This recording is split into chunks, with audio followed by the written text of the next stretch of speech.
नमस्कार. प्रादेशिक हवामान केंद्र नागपूरमध्ये आपलं स्वागत आहे.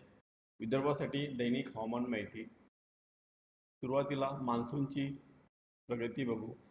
मान्सूनची उत्तर सीमा 20-5 उत्तर ते 60 पूर्वेला ते नवसारी, जळगाव, मंडला, पेंड्रा रोड, झारसीगुडा, बालासोर, हल्दिया, पाकूर मधून जात आहे आणि रेसेलपर्यंत गेलेले आहे.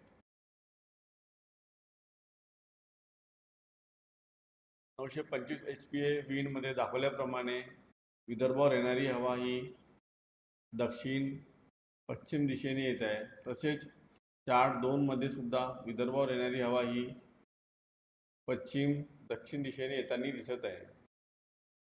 पुढील 3 दिवस हवामानाचा अंदाज. पहिल्या दिवशी 25 जूनला विदर्भामध्ये बुलढाणा, अमरावती आणि यवतमाळ जिल्ह्यात बहुधा सर्वत्र ठिकाणी पावसाची शक्यता आहे.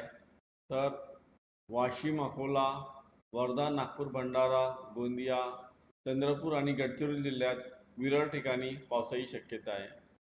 दुसऱ्या दिवशी 26 जूनला विदर्भामध्ये वाशिम, यवतमाळ, वर्धा, नागपूर, भंडारा आणि गोंदिया जिल्ह्यात बहुधा सर्वत्र ठिकाणी पावसाची शक्यता आहे.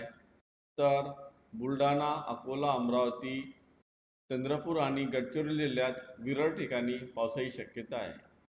तिसऱ्या दिवशी 27 जूनला विदर्भामध्ये वाशिम, यवतमाळ, चंद्रपूर आणि गडचिरोली जिल्ह्यात तसेच वर्धा जिल्ह्यामध्ये बहुधा सर्वत्र ठिकाणी पावसाची शक्यता आहे.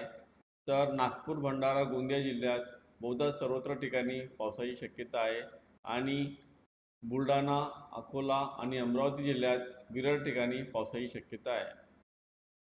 पुढील 3 दिवस हवामानाचा इशारा. पहिल्या दिवशी 25 जूनला विदर्भामध्ये सर्व जिल्ह्यांमध्ये विजांचा कडकडाट आणि सोसाट्याचा वारा 30 ते 40 किलोमीटर प्रति तास वाहण्याची शक्यता आहे. दुसऱ्या दिवशी 26 जूनला विदर्भामध्ये सर्व जिल्ह्यांमध्ये विजांचा कडकडाट आणि सोसाट्याचा वारा 30 ते 40 किलोमीटर प्रति तासी वाहण्याची शक्यता आहे.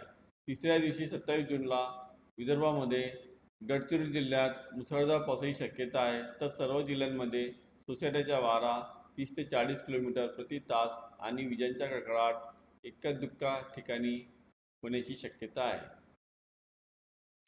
स्थानिक शहर हवामानाचा अंदाज सविस्तरपणे चार्टमध्ये दिलेला आहे. कमाल तापमान. पुढील 48 तासात कमाल तापमानात कोणताही मोठा बदल होणार नाही. त्यानंतर संपूर्ण क्षेत्रामध्ये 2 ते 3 अंश सेल्सिअसनी कमी होईल. हवामान माहितीसाठी इंस्टाग्राम, ट्विटर, फेसबुकवर हवामान माहिती बघू शकता. धन्यवाद.